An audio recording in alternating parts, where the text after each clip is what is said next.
थी कि वो कम से कम अपने वोट परसेंटेज को डबल डिजिट में ले जाएगी, वो भी होता नहीं दिख रहा है। लेकिन इतना तो तय है कि आम आदमी पार्टी की हार में उसका योगदान बहुत बड़ा है। अब वो चूंकि मजबूत स्थिति में कांग्रेस पार्टी लड़ी ज़रूर थी, लेकिन चूंकि लगभग वोट शेयर देखा जाए तो वोट बैंक अगर देखा जाए तो जो कांग्रेस पार्टी का था वही आम आदमी पार्टी का भी था, क्योंकि आम आदमी पार्टी आई ही कांग्रेस के वोट को पूरी तरह से रिप्लेस करके, तो उसको सफलता भले नहीं मिली। लेकिन आने वाले दिनों में गठबंधन को लेकर जो कांग्रेस की स्थिति बनेगी दूसरी पार्टियों के संदर्भ में, वो मजबूत दिखाई पड़ेगी, बिल्कुल उस तरह से जैसे हम लोगों ने लोकसभा चुनाव में देखा था। बिल्कुल बिल्कुल आप सही कह रहे हैं। इधर अमलेंदु जी आप क्या कहेंगे, क्योंकि देखिए अरविंद केजरीवाल 7वें राउंड में भी पीछे चल रहे हैं। जरा 1 मिनट आता हूं आपके पास, लेकिन उससे पहले संजय राउत के एक बयान को सुनना बहुत जरूरी है। जरा संजय राउत के बयान को सुनाइए और जरा चुनाव की पद्धति प्रक्रिया इन सब पे लगातार इंडिया गठबंधन, संजय राउत और तमाम नेता हमलावर रहे हैं। सुन लेते हैं जरा क्या कह रहे हैं संजय राउत।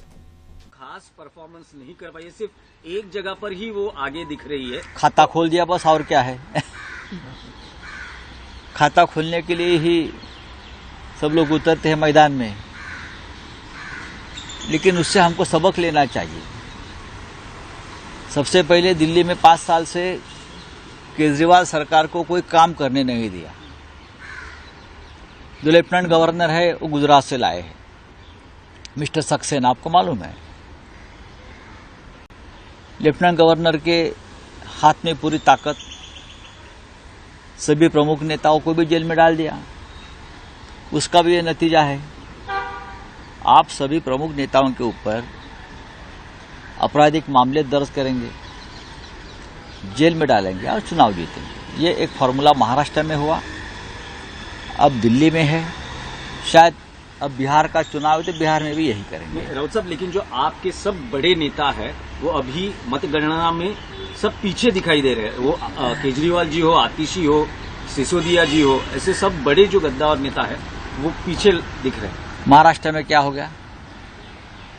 महाराष्ट्र में क्या हो गया? मैंने बोला ना महाराष्ट्र पैटर्न। ये महाराष्ट्र पैटर्न है। लीडरशिप को खत्म करो। जो लीडरशिप मोदी जी के सामने खड़े होने की कोशिश करती है, उनको हर हाल में खत्म कर दो, हरा दो, चाहे कोई भी कीमत चुकानी पड़े, हरा दो। लेकिन ये महाराष्ट्र में हुआ है, ये हरियाणा में हुआ। लोग क्या आपको लगता है बीजेपी को वोट कर रहे हैं? नहीं नहीं नहीं, बीजेपी को वोट करना कोई नहीं चाहता है। ये तो जबरदस्ती का वोटिंग है।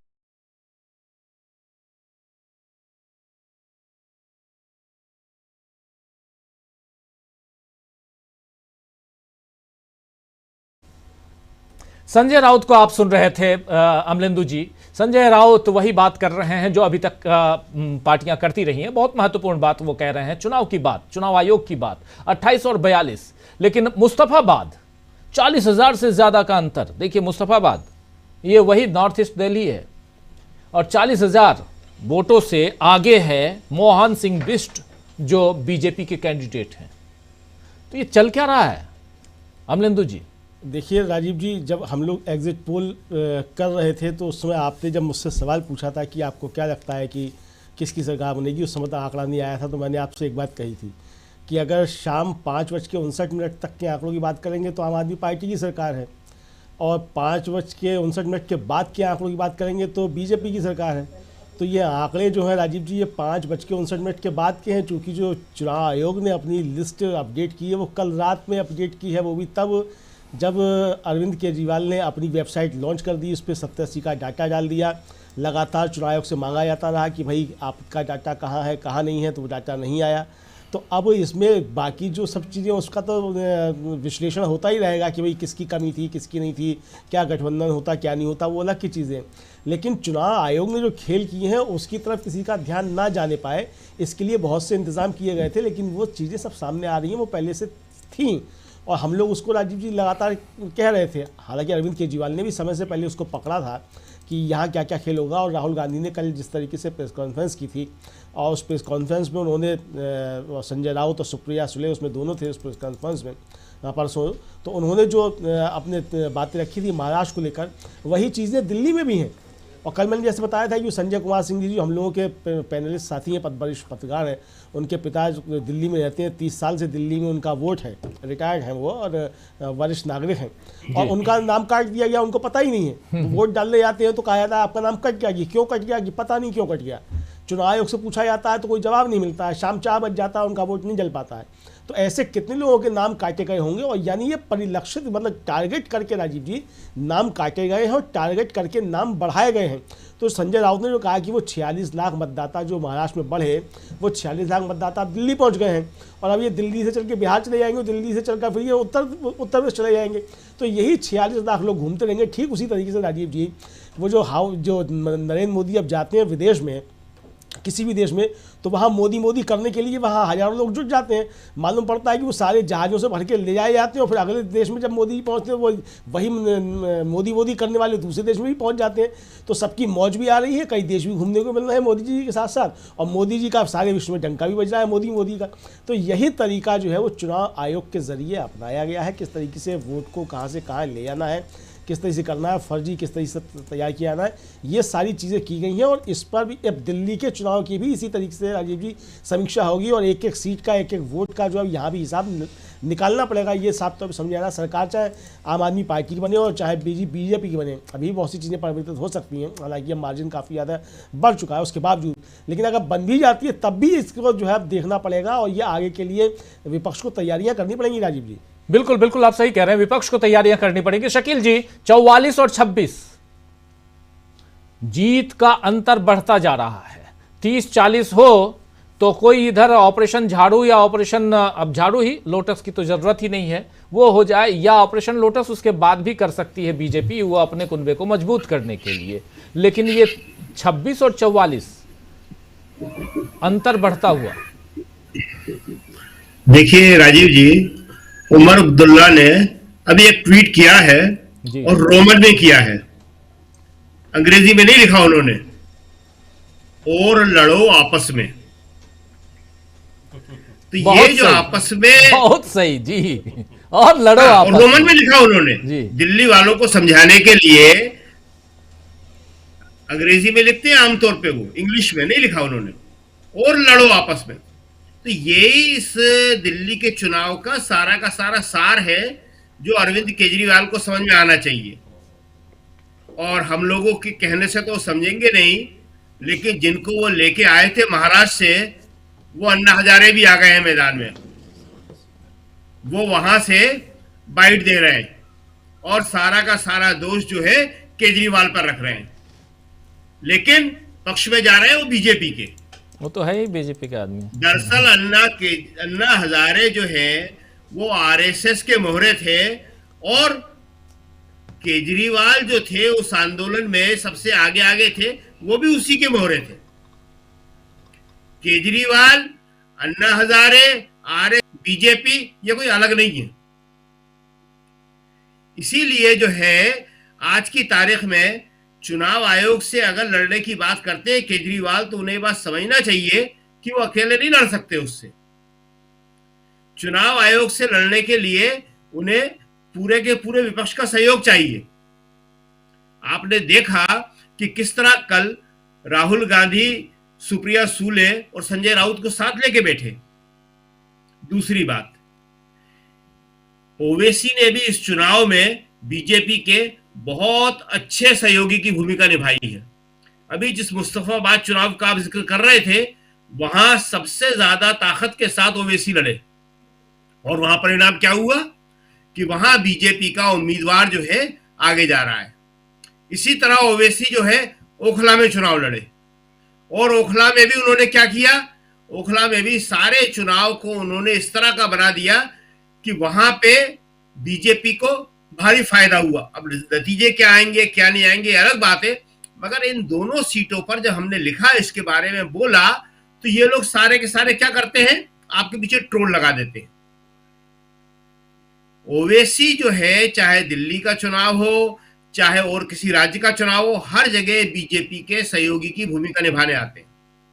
एक बात और जो बहुत इंपॉर्टेंट है, ये कहा जाने लगा है कि कांग्रेस ने आम आदमी पार्टी के साथ वही किया जो आम आदमी पार्टी ने कांग्रेस के साथ गुजरात, हरियाणा या गोवा या दूसरे राज्यों में किया। नहीं, ये बात बिल्कुल सिरे से गलत है। आम आदमी पार्टी केजरीवाल दूसरे राज्यों में कांग्रेस का वोट काटने जाती थी। कांग्रेस यहां आम आदमी पार्टी का वोट काटने के लिए नहीं आई। कांग्रेस का यहां अपना आधार था और कांग्रेस यहां अपने आधार को वापस लेने के लिए आई है। और कांग्रेस ने इस चुनाव को लड़ने से पहले, हरियाणा के चुनाव भी लड़ने से पहले, आम आदमी पार्टी के साथ समझौते की पूरी कोशिश की।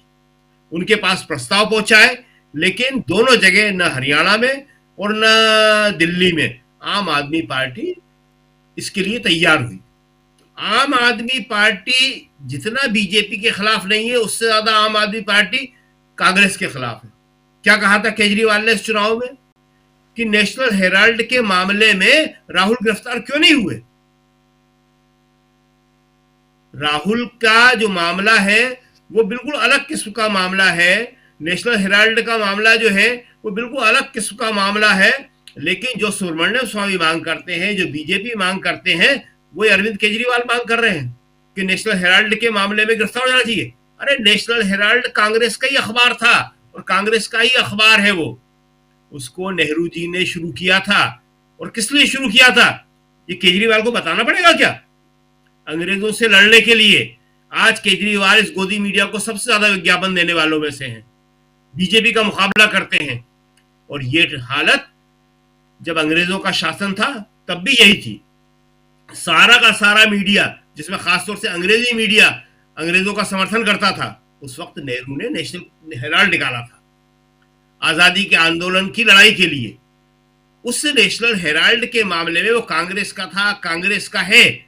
उसके मामले में जो उसका मिल्कियत में चेंज करने के लिए, उसके शेयर में चेंज करने के लिए कुछ काम हुए हैं, उसको लेके आप कह रहे हैं कि राहुल गांधी को गिरफ्तार हो जाना चाहिए। तो ये मामला बिल्कुल अलग है जो गोदी मीडिया कह रहा है और दूसरे लोग कह रहे हैं कि साहब कांग्रेस ने अपना बदला ले लिया। नो, कांग्रेस ने कोई बदला नहीं लिया है। कांग्रेस के डीएनए में बदला लेने और इस तरह की राजनीति करने का स्वभाव नहीं है और होना भी नहीं चाहिए। ये कोई अच्छी बात नहीं है। कांग्रेस ने यहां पे अपने आधार को वापस लाने के लिए, और जो बात कांग्रेस कह रही थी कि दिल्ली में जब तक शीला दीक्षित की सरकार थी 7 सीटें हम जीतते थे, विधानसभा हमारे पास थी, तो देश में भी हम जीतते थे। यहां जब से आम आदमी पार्टी जीतने लगी है तो यहां की 7 विधानसभा सीटें बीजेपी जीतने लगी है। जो केजरीवाल ने कहा था या आम आदमी पार्टी कहती है दिल्ली में हम और केंद्र में मोदी, कांग्रेस उसी के खिलाफ यहां पे चुनाव लड़ने के लिए आई थी। और यह आरोप बिल्कुल गलत है कि कांग्रेस ने कोई बदला लिया। देखिए, एक बात बड़ी स्पष्ट है कि चाहे वो ओवैसी हो, चाहे वो केजरीवाल हो, चाहे वो मायावती हो, ये कांग्रेस का वोट काटने के लिए जाते हैं। लेकिन कांग्रेस कहीं पे भी ये राजनीति करने के लिए नहीं जाती है। कांग्रेस 10 साल पहले तक देश में शासन करती थी। कांग्रेस ने इस देश को बनाया है, नवनिर्माण किया है। अगर विद्वेष की राजनीति, बदला लेने की राजनीति कांग्रेस करती तो 10 साल उसकी सरकार रही थी यूपीए की। वो चाहती तो उस वक्त अरविंद केजरीवाल, अन्ना हजारे, बीजेपी के नेताओं, इनके साथ वही कर सकती थी जो आज बीजेपी कर रही है। लेकिन उसने नहीं किया।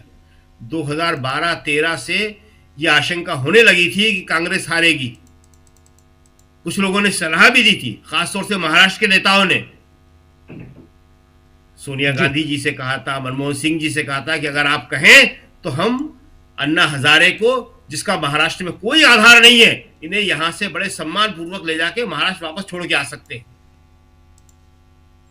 और आज आप देख रहे हैं कि अन्ना हजारे क्या कर रहे हैं। जैसे ही चुनाव होता है, कोई बात आती है और बीजेपी का समर्थन करने आ जाते हैं। जी राजीव जी। जी बिल्कुल, आप सही कह रहे हैं। अन्ना हजारे फिर से आ गए हैं सामने और उनका चेला आज चुनाव हार रहा है। जी हां, बिल्कुल सही। अरविंद केजरीवाल 450 वोटों से पीछे हैं। इस बीच उमर अब्दुल्ला का ये बयान देखिए जो उन्होंने ट्विटर के जरिए जन जन तक पहुंचाने की कोशिश की है। और लड़ो आपस में, समाप्त कर दो एक दूसरे को।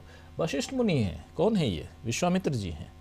ऐसे किसी सीरियल, टीवी सीरियल के मुझे उतना ध्यान नहीं है, थोड़ा मैथोलॉजी मेरी कमज़ोर है, लेकिन फिर भी यहाँ पर समाप्त कर दो एक दूसरे को। और ये जो इस ढंग का जो चेहरा है, ये चेहरा किसका है, ये आप लोग सोचने समझने की कोशिश कीजिए। लेकिन सबसे इम्पॉर्टेंट है ये ट्वीट कि एक दूसरे से और लड़ोगे तो कटोगे, मरोगे और आपस में खत्म हो जाओगे, समाप्त हो जाओगे। यही हुआ, यही हो रहा है। 45 सीटें अब 45 सीटों पर लीड करती हुई भाजपा, भारतीय जनता पार्टी, और 25 पर सिमटती हुई आम आदमी पार्टी। कांग्रेस 0, आदर्श 0। आदर्श तो छोड़ दीजिए, लेकिन कांग्रेस 6.67% यहाँ पर वोटिंग का प्रतिशत जो है, परसेंटेज कांग्रेस पार्टी को लगभग 7 के करीब। लेकिन फिर भी कांग्रेस यहाँ बहुत मजबूत नहीं दिख रही है। क्या कारण है? क्या कांग्रेस और आम आदमी पार्टी के बीच गठबंधन होना चाहिए था? आम आदमी पार्टी जीतती तो क्या वजूद रहता इंडिया गठबंधन का, और आम आदमी पार्टी हार रही है तो इंडिया गठबंधन कहाँ रहेगा? और इन सब के बीच राहुल गांधी ने वंचित समाज दशा और दिशा, एक कार्यक्रम जो हुआ था जिसमें दिल्ली में, उस कार्यक्रम में जो भाषण दिया था, उस भाषण में बहुत शानदार एक बात उन्होंने कही थी कि कांग्रेस पार्टी के लोगों और उनके अलावा दूसरे भी, हम लोग जिस ढंग से, और हम लोगों के कारण आज भाजपा का शासन है। शायद अब भी ये बात आम आदमी पार्टी को समझ में आए, और ये बात कांग्रेस पार्टी को भी, उनके जो, क्योंकि कांग्रेस के अंदर राहुल बनाम कांग्रेस जो हो गया है, वो भी समझने की जरूरत है। ये सारी बातें, इन सब पे हम बार बार चर्चा करते करेंगे। हमारे साथी अतुल सिन्हा जी हमारे साथ जुड़े हुए हैं। अतुल जी, आपका स्वागत करता हूं। और प्रशांत टंडन जी भी जुड़े हुए हैं, तमाम साथियों। प्रशांत जी, एक बार जल्दी से आपके पास आता हूं, फिर अतुल जी के पास और समीर जी के पास आऊँगा। प्रशांत जी, अब आंकड़ों में ये देखिए, अब कोई ऑपरेशन झाड़ू वाड़ू कुछ नहीं? नहीं, ऑपरेशन झाड़ू तो हो भी नहीं सकता था। और इस बार राजीव जी, अगर ये आंकड़े उल्टे भी होते अगर, तो ऑपरेशन लोटस भी नहीं हो पाता। देखिए, मैं थोड़ा सा अपने तमाम सारे विश्लेषकों से अलग एक राय रखता हूँ ऑपरेशन लोटस के मामले में। ऑपरेशन लोटस बहुत जगह नहीं, हिमाचल प्रदेश में नहीं हो सकता था, पंजाब में भी नहीं हो पाएगा, अब नहीं हो सकता कहीं भी, क्योंकि ऑपरेशन लोटस में एजेंसीज का एक रोल होता है और उसके पीछे कवर फायर जो है वो सुप्रीम कोर्ट कितना आपका साथ दे रहा है। तो एक सुप्रीम कोर्ट की एक बेंच थी जिसमें गोगोई थे, जिसमें चंद्रचूड़ थे, ये लोग धीमे धीमे निकल गए बाहर।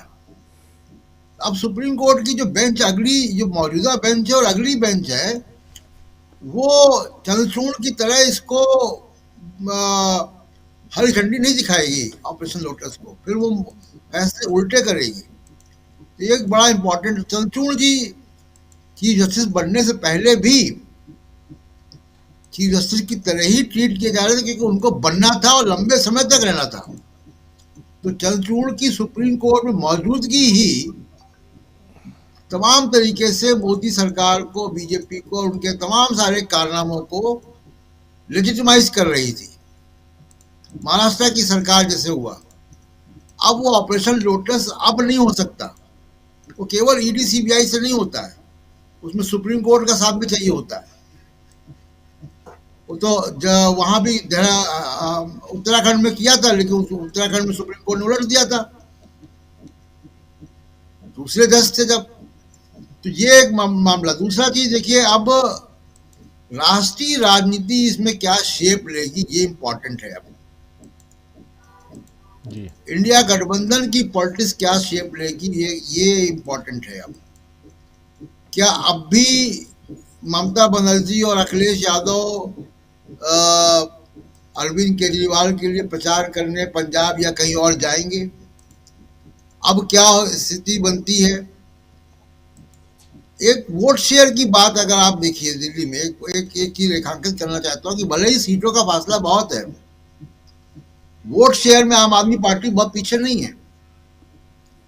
वोट शेयर में बीजेपी से आम आदमी पार्टी अभी बहुत पीछे नहीं है। आम आदमी पार्टी का वोट शेयर 43% और 43.18%, और बीजेपी का है 46.99%, लगभग 47%। तो कोई 4% के आसपास का वोट शेयर का फासला है, जी सीटों का फासला बड़ा है। तो एक तो ये बात तय है कि ये स्पष्ट तौर पर दिख रहा है कि मिडिल क्लास जो कंस्टिट्यूंसी थी अरविंद केजरीवाल की, वो वापस लौट गई है बीजेपी के पास। जो 25% लोग इधर से उधर लोकसभा विधानसभा में जाते थे, इस बार वो लोकसभा वाले विधानसभा में नहीं गए, वो बीजेपी के साथ रहे। इसकी उम्मीदें भी लग रही थी। अब ये राष्ट्रीय राजनीति कैसे शेप लेती, ये अगला जो है वो बहस का मुद्दा होगा। इंडिया गठबंधन कैसे करेगी, पंजाब की सरकार कितनी स्थिरता के साथ चलेगी, आम आदमी पार्टी अपने आप को कैसे रीग्रुप कर पाती है, क्योंकि आंदोलन से निकली पार्टी थी, अब दोबारा आंदोलन का स्कोप नहीं है। अब इनको एक पॉलिटिकल पार्टी की तरह ही सरवाइव करना पड़ेगा। तो जैसे मैं पहले कह रहा था कि जैसे तमाम नेता 2-2 बार चुनाव हारने के बाद भी, तेजस्वी यादव, अखिलेश यादव, उद्धव ठाकरे, ये बने हुए राजनीति में, अब अरविंद केजरीवाल के सामने चुनौती होगी। एक मुश्किल चुनाव तो अपनी सीट पे भी वो लड़ रहे हैं, कभी वो आगे होते हैं तो कभी प्रवेश वर्मा आगे होते हैं जी। और प्रवेश वर्मा मुख्यमंत्री पद के दावेदार हैं। साहब सिंह वर्मा के बेटे हैं दिल्ली के पूर्व मुख्यमंत्री के, और वो मुख्यमंत्री पद के दावेदार होंगे अगर वो जीत पाते हैं वहां से। तो बहुत सारी चीजें अब जो है इंडिया गठबंधन की चीजें जो है वो साफ होंगी मेरे ख्याल से। एक रास्ता यहाँ से कांग्रेस के लिए निकलता हुआ दिखाई देगा, और बाकी जगह भी। जी राजीव जी, बिल्कुल बिल्कुल आप सही कह रहे हैं। लेकिन अभी मैं देख रहा था, आप बात कर रहे थे तो पटपड़गंज मनीष सिसोदिया, नहीं माफी चाहूंगा, अवध ओझा 15,000 वोटों से, 15,616 वोटों से पीछे, 15,616 वोटों से अवध ओझा पीछे हैं पटपड़गंज से। और ये रविंदर सिंह नेगी, जिनका रवि नेगी जिनको कहते हैं, आप याद कीजिए कि नरेंद्र मोदी मंच पे इनका पैर छू रहे थे, वो तस्वीर आप लोगों ने देखी होगी। ये नेगी जी को ने आशीर्वाद दिया नरेंद्र मोदी को, या मोदी ने आशीर्वाद दिया इनको, या इन दोनों को राजीव कुमार ने आशीर्वाद दे दिया, क्या दिया या जनता ने दिया ये तो भगवान जाने, लेकिन हरिद्वार वाली गंगा मैया जाने। लेकिन यहाँ पर ये समझना ज़रूरी है कि आखिर अवध ओझा को यहाँ ले जाने का क्या मतलब था। फिर दूसरी तरफ जंगपुरा ले जाकर मनीष सिसोदिया को लड़ाने का क्या मतलब था। फिर उधर कालका जी का हाल आप जान रहे हैं, अरविंद केजरीवाल खुद फंसे हुए हैं, टॉप लीडर्स जो भी इनके हैं चारों फंसे हुए हैं, चारों के चारों। अतुल जी क्या कहेंगे? राजीव जी देखिए, टॉप लीडर्स जो फंसे हैं वो सीट बदलने की वजह से भी आप मनीष सिसोदिया को कह सकते हैं, लेकिन इसके कारण दूसरे हैं। इसके कारण पिछले कुछ सालों में जिस तरह से इन लोगों की जो इमेज है वो ख़राब हुई है, ख़ासतौर से मनीष सिसोदिया को जिस तरह से फंसाया गया या वो जेल में गए, काफ़ी लंबा समय उन्होंने बताया, उसके बाद से वो एक तरह से जितना वो मीडिया में हर वक्त छाए रहते थे मनीष सिसोदिया, वो गायब हो गए। और अरविंद केजरीवाल ने अपनी कुर्सी आतिशी को सौंपी धीरे धीरे, और बीजेपी ने इस पूरी स्थिति का फ़ायदा उठाया। ख़ास तौर से अगर आप देखें, जैसा हम सुबह भी बात कर रहे थे कि कांग्रेस और आम आदमी पार्टी ने जब ये फैसला किया कि वो दिल्ली में साथ नहीं लड़ेंगे, अलग अलग लड़ेंगे, यानी इंडिया गठबंधन को टूटता हुआ यहाँ पर देखकर बीजेपी एकदम निश्चिंत हो गई थी। और शुरू से ही ये उसके दिमाग में ये चीज़ें क्लियर थी कि अब तो उनका काम बहुत आसान हो गया है। अगर हम लोग वोट शेयर्स की बात करते हैं, वोट शेयर्स अगर दोनों का मिला लें, आम आदमी पार्टी और कांग्रेस का, तो वैसे भी इनकी अगर सरकार बन सकती थी। लेकिन भारतीय जनता पार्टी इस बात को लेके बहुत साफ थी कि जिस तरह से अरविंद केजरीवाल ने जो अपना स्टैंड लिया है कि वो साथ नहीं रहेंगे, तो उसका ये असर साफ साफ नज़र आ रहा है कि ये जो चारों शीर्ष नेता हैं वो तो हार ही रहे हैं। उसके अलावा बीजेपी ने जिस तरह से उसका उभार देखने में नज़र आ रहा है, हालांकि वोट शेयर उसका पहले भी यही था, अब भी वही है, लेकिन इसमें बीच में डेंट लगाने का जो काम किया है वो जाहिर सी बात है कि इनकी आपसी जो लड़ाई है, जैसे कि अब आज सुबह का जो ट्वीट है उमर अब्दुल्ला का, वो इस बात के लिए निश्चित रूप से हम सब इस बात को जानते हैं कि आपस की जो लड़ाई होती है वो कहीं ना कहीं वोट की जो राजनीति होती है उसमें नुकसानदेह होती है, और ये साफ नजर आ रहा है। बिल्कुल आप सही कह रहे हैं, वोट की राजनीति है, उसमें भी आपस में लड़ो और लड़ो, जो कह रहे हैं ना उमर अब्दुल्ला, बहुत सही कह रहे हैं, और लड़ो। और इंडिया गठबंधन को यह समझना होगा कि आखिर आपको किस दिशा में जाना है। क्या आप नरेंद्र मोदी से मुक्ति दिलाना चाहते हैं इस देश को, या आप आपस में लड़ना चाहते हैं, ये आपको तय करना है। देश की जनता तो वोटर्स है और वो जान रही है, और कई लोग पूछते भी हैं, वोटर्स पूछते हैं, साफ साफ पूछते हैं कि आखिर आप कहाँ हम जो वोट दे रहे हैं क्या वो काउंट होगा भी या नहीं होगा, ये सवाल पूछे जाते हैं। तो बहुत सारे सवाल पूछे जाते हैं, उन सवालों का जवाब जो है वो चुनाव आयोग को अलग से देना होगा, और साथ में इन्हीं सवालों का जवाब इंडिया गठबंधन को भी देना होगा। चाहे ये पांचवा चुनाव है लोकसभा चुनाव के बाद। आप याद कीजिए, पहला चुनाव, दो चुनाव एक साथ हुए, जिसमें जम्मू कश्मीर का चुनाव और हरियाणा का चुनाव, दोनों एक एक की बराबरी पर छूटा। हरियाणा से उम्मीद नहीं थी कि वहां की जनता फिर से तीसरी बार वहां बीजेपी को बैठाएगी सत्ता पे, और बहुत बंपर वोटों के साथ, जीत के साथ वहां पर बीजेपी फिर से सत्ता पर काबिज हुई, और सैनी साहब जो हैं, नायब सिंह सैनी, वो मुख्यमंत्री बन गए। इसके बाद फिर दो राज्यों के चुनाव होते हैं, महाराष्ट्र और झारखंड के चुनाव। महाराष्ट्र के चुनाव को लेकर उम्मीद इसलिए नहीं थी इंडिया गठबंधन को कि वहां हार मिलेगी, क्योंकि उसी 4 महीना पहले जब चुनाव हुआ था लोकसभा का चुनाव, तो उसमें बंपर जीत मिली थी, बंपर सीटें मिली थी वहां इंडिया गठबंधन को। लेकिन एक तरफा रिजल्ट आता है विधानसभा चुनाव में, और इसके बाद ये 2-2 की बराबरी पर तो छूटा, लेकिन अब ये तीसरा फाइनल मैच था।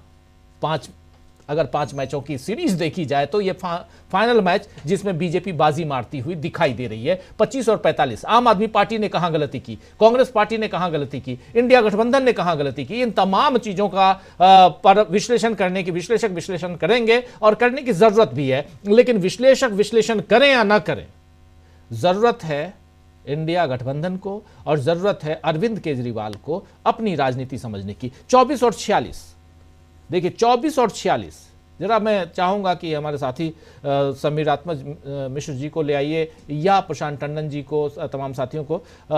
24 और 46, लेकिन उससे पहले अगर दिखा पाए तो प्रियंका गांधी की एक बाइट थी, उनसे पूछा गया इसी नतीजे के बारे में, आज जो आ रहे हैं इसके बारे में, तो प्रियंका गांधी ने क्या कुछ कहा है उसको पहले देख लेते हैं। 24-46 पे भी खूब बातें होंगी, बात इंडिया गठबंधन पे भी होगी और तमाम मसलों पे होगी, लेकिन प्रियंका गांधी को पहले सुनिए।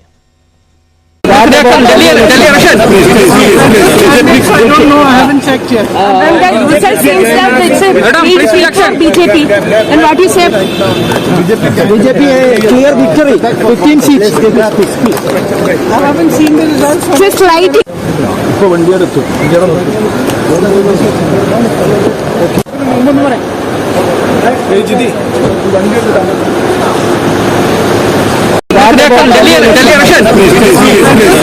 I don't know. I haven't checked yet. You said since that it's a big defeat for BJP. And what you say? BJP a clear victory. 15 seats. I haven't seen the results. Just write it.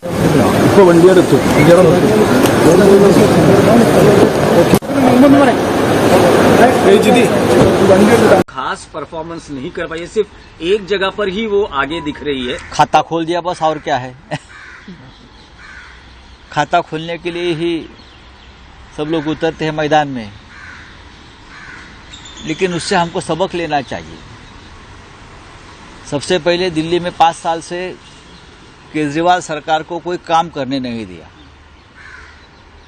जो lieutenant governor है वो गुजरात से लाए हैं, mister Saxena, आपको मालूम है। Lieutenant governor के हाथ में पूरी ताकत, सभी प्रमुख नेताओं को भी जेल में डाल दिया, उसका भी ये नतीजा है।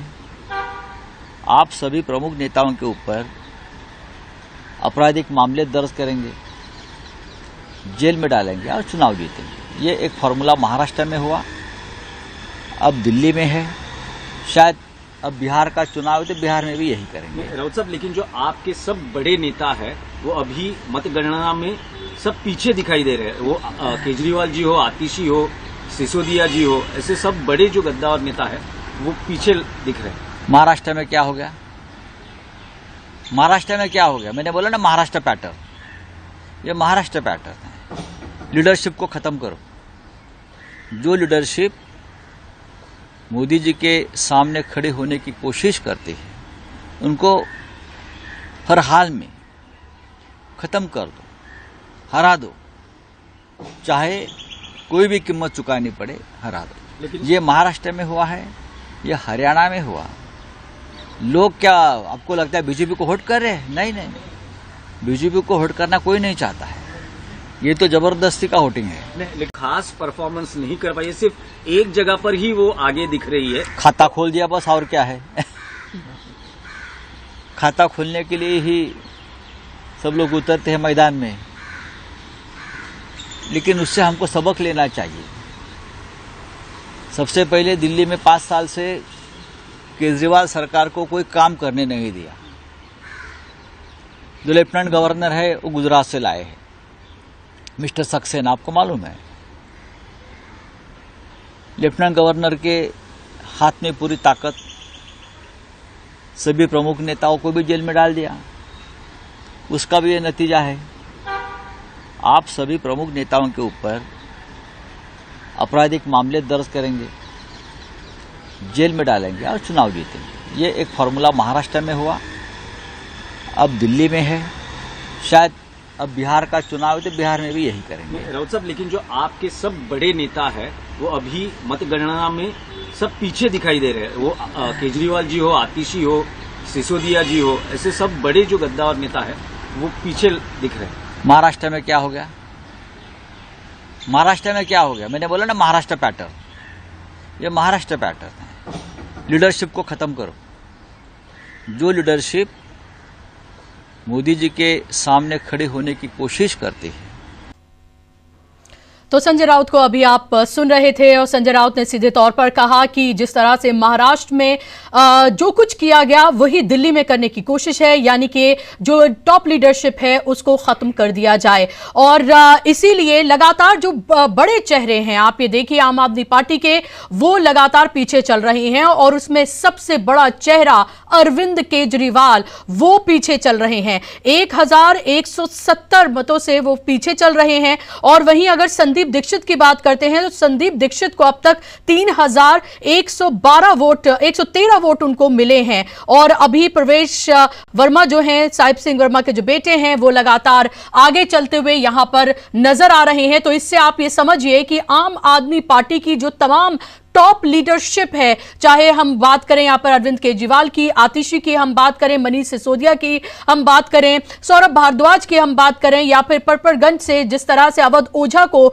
मैदान में लेकर आया गया था, क्योंकि एक बार एक लिस्ट आम आदमी पार्टी ने जारी की थी, उसमें अवध ओझा का नाम उन्होंने रखा था, वो सब लगभग पीछे जाते हुए नजर आ रहे हैं। कांटे की टक्कर नई दिल्ली पर नजर आ रही है और ये जमीन पर भी दिख रहा था। जिस तरह से साहिब सिंह वर्मा के बेटे प्रवेश वर्मा लगातार जिस तरह से उन्होंने कभी पैसे बांटे, कभी इस तरह का इल्जाम लगा कि उन्होंने खुले तौर पर पैसे बांटे, साड़ी बांटी, बर्तन बांटे, जूते बांटे और भी बहुत कुछ हुआ। और सबसे ज्यादा अगर गहमा गहमी किसी सीट पर नजर आई तो वो नई दिल्ली की सीट थी और उसी पर आप ये देखिए अरविंद केजरीवाल पीछे जाते हुए नजर आ रहे हैं।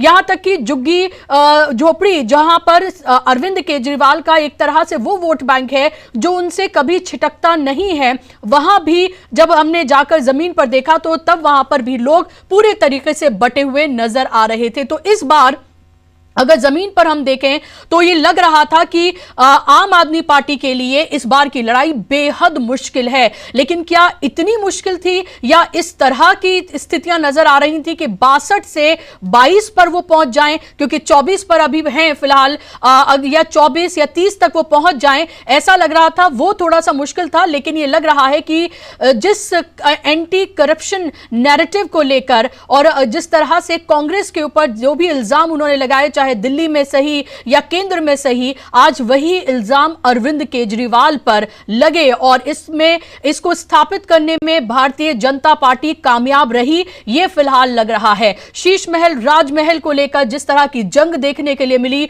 उसमें भारतीय जनता पार्टी कामयाब होती हुई नजर आ रही है, यह साफ तौर पर दिख रहा है। शराब नीति, शराब घोटाले को लेकर जिस तरह से एक नैरेटिव बना, उसमें बीजेपी कामयाब होती हुई नजर आ रही है, यह साफ तौर पर दिख रहा है। तो अरविंद केजरीवाल को यह लग रहा था कि सिंपैथी उनको मिलेगी, जेल का जवाब वोट से देंगे, लेकिन लोगों ने ऐसा किया नहीं, यह साफ तौर पर दिख रहा है। जब अरविंद केजरीवाल जेल से छूटकर आए थे, तब उनको यह लग गया था कि उनके खिलाफ हवा चल रही है और यही वजह रही कि उन्होंने मुख्यमंत्री पद के तौर पर पद से इस्तीफा दिया, आतिशी को सीएम बनाया और यह कहा कि अब वो जनता की अदालत में जा रहे हैं, जनता जो फैसला करेगी वो उनको कबूल होगा। लेकिन जनता क्या उनके हक में फैसला कर रही है, यह आपको साफ तौर पर दिख रहा है। अगर सिर्फ अरविंद केजरीवाल की सीट की भी बात कर लें तो उसमें भी वो पीछे जाते हुए नजर आ रहे हैं, पिछड़ते हुए नजर आ रहे हैं। कभी कुछ 200-300 से वो बढ़त बनाते हैं तो दूसरे तीसरे राउंड में, तो पहले अचानक से एक और राउंड की जैसे ही वोटिंग खुलती है उसमें वो फिर से पीछे होते हुए नजर आ रहे हैं और ऐसे ही कई चौंकाने वाली चीजें हमें देखने के लिए मिल रही हैं। ऐसा लग रहा है कि इस बार जनता ने